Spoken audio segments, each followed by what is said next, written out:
Welcome to the Deep Dive. We're diving headfirst into a topic that's sure to tickle your funny bone, especially fitting considering it's April 1st, 2025, as we speak. April Fool's Day. That's right, a day of pranks and hoaxes and all-around lighthearted fun.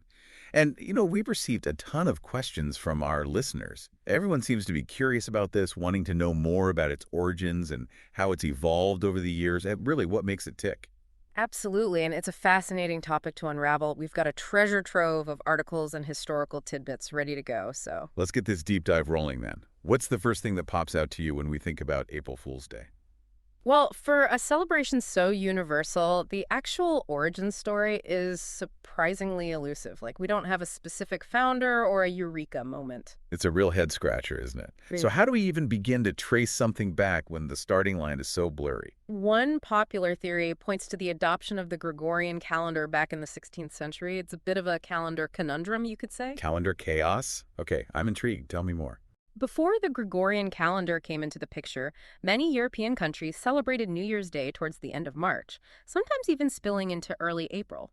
So not on January 1st like we're used to now. Exactly.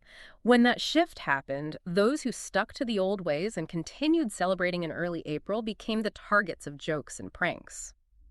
They were, in a sense, the original April Fools. I love that. So it's like this playful ribbing stemming from a difference in calendars. It makes you wonder if there are any even older traditions we might be missing. You're right on the mark there. Some researchers believe there might be links to ancient Roman festivals. One in particular stands out, the Festival of Hilaria. Hilaria, okay. It was celebrated around March 25th, and just like April Fools, involved masquerades and a good dose of lighthearted deception.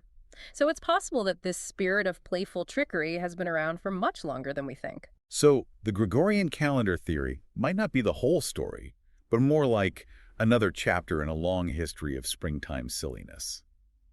That's amazing. And what about the vernal equinox? It feels like it could have a connection here too. That's a great point to bring up. The vernal equinox marks the beginning of spring, a season of unpredictable weather, renewal, and change. Some folks believe this sense of unpredictability might tie into the lighthearted chaos of April Fool's Day. I could definitely see that.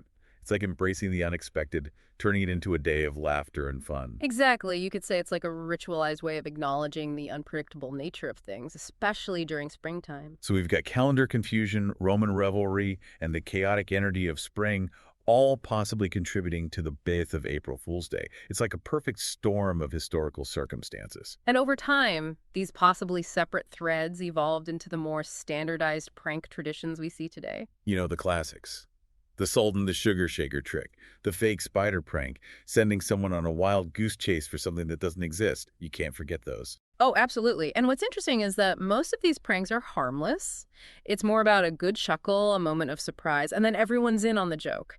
And then, of course, mass media came along and things went up a notch. I can just imagine the headlines and radio broadcasts. It must have been a golden age for large-scale pranks. Oh, absolutely. The media definitely amplified the reach and creativity of April Fool's Day, and some of those hoaxes became legendary. Remember the BBC's spaghetti harvest report back in 1957? Oh, yeah. The image of spaghetti growing on trees was so absurd, yet so believable at the time. It's amazing how a shared, even if it's fictional experience like that, can become so ingrained in our culture. It really highlights the power of a good hoax done right, especially when everyone's in on the fun.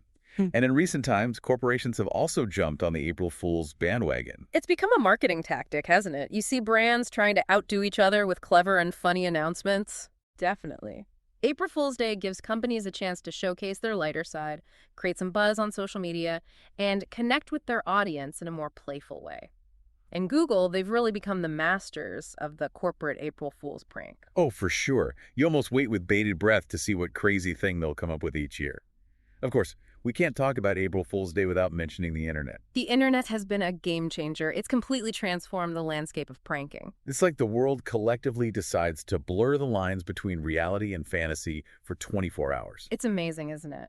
Viral pranks and those April Fool's memes, 2025 you mentioned, they spread like wildfire. It's a whole new level of global, instantaneous trickery. It's almost overwhelming how quickly something can go viral. But jokes aside, do you think there's a deeper meaning behind April Fool's Day?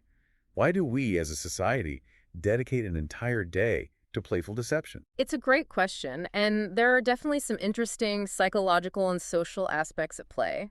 April Fool's Day could be seen as a sort of pressure valve, a sanctioned outlet for our mischievous impulses. So it's like a day where we can bend the rules a bit, be a little bit subversive, without actually causing chaos. Exactly. It's a temporary break from the seriousness of everyday life.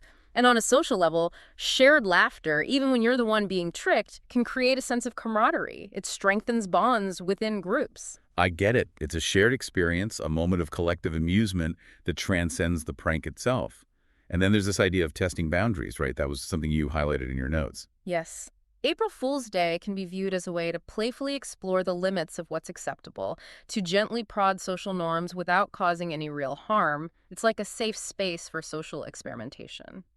It's fascinating how something as seemingly simple as a prank can have so many layers. And at the end of the day, it comes back to the power of humor, wouldn't you say? Absolutely. There's something genuinely joyful about a well-executed April Fool's joke.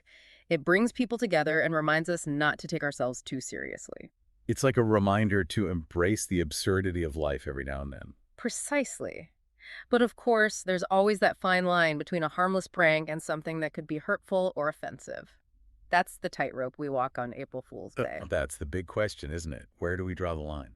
How do we make sure our jokes stay on the fun side and don't cross over into negativity? Well, a good starting point is remembering that pranks should never inflict emotional distress, physical harm, or damage to property. It sounds obvious, but you'd be surprised how often that line gets blurred. And context is everything, right? What might be hilarious to your best friend could be totally inappropriate for a colleague or a stranger. Exactly. The same prank can land very differently depending on the relationship dynamics and the individual involved. And the internet, with its speed and reach, adds another layer of complexity. Even if something is intended as a joke, it can easily be misconstrued or spread misinformation. It's true. That's why a healthy dose of skepticism is essential on April Fool's Day, especially online. We need to be extra vigilant about what we believe, even more so than usual. It's like we need to activate our internal April Fool's radar that day, double-checking everything we see and hear.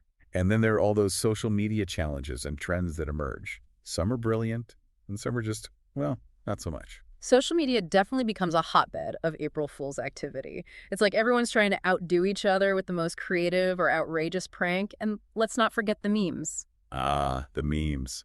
They're the perfect format for April Fool's humor. Quick, witty, and incredibly shareable. I'm sure by now our social media feeds are flooded with April Fool's memes 2025. You can bet on it.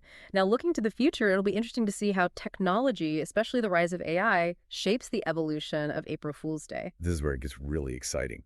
What kind of high-tech trickery can we expect in the years to come? Give me some futuristic foolishness. Well, with AI becoming more sophisticated, we might see more personalized and nuanced pranks. Imagine AI-generated deepfakes so realistic you wouldn't even question their authenticity. Wow, that's a whole other level. It makes you wonder how we'll even discern truth from fiction in the future, even on a day dedicated to deception.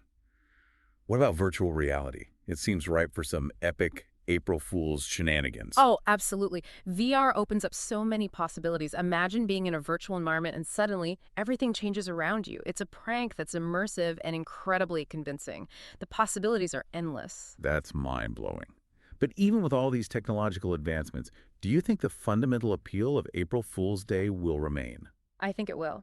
While technology will undoubtedly influence the methods and scale of pranks, the human desire for lighthearted fun, for a break from routine, that's not going to change. That shared moment of laughter and surprise, that's a timeless human experience. So, as we wrap up this deep dive into April Fool's Day, it's clear that it's much more than just a day of silly pranks. We've explored its hazy origins, possibly rooted in calendar changes and ancient festivals, and its evolution into a global phenomenon fueled by media and technology. It's a day that allows us to release tension, bond with others, and embrace the absurdity of life, all through the power of humor. And we've also highlighted the importance of being mindful of the line between harmless fun and something that could be hurtful. In an increasingly digital world, it's crucial to be discerning and remember that even jokes can have unintended consequences. So as you navigate this April Fool's Day, dear listeners, keep in mind that while technology might amplify the tricks and the reach of the day, the essence of April Fool's remains the same. A shared moment of laughter and a reminder to embrace the lighter side of life. And perhaps it also prompts us to reflect on our relationship with deception and humor in a world where technology constantly blurs the lines between what's real and what's not. It's a fascinating thought to ponder as we move forward, don't you think? Food for thought indeed. That wraps up our deep dive for today. Happy April Fool's Day, everyone. Remember to stay curious and keep those April Fool's radars on high alert. And until next time, keep exploring the fascinating world around us. See you on the next deep dive. Today is your lucky day. Today is the day that our $3 website works for you, paying you directly to your PayPal daily. Imagine $3 ongoing continuous payments to your PayPal account. Imagine falling asleep and waking up to $300 in your PayPal account. How would this make you feel? How could this help you? What bills could you pay? What kind of fun could you have? What does that retirement look like now? All for a one-time payment of $3. This website is DFY done for you, fully built and completely hosted, and never stops collecting payments for you. You have spent $3 on coffee on a regular, but that coffee won't help you create multiple streams of income. Click the link below.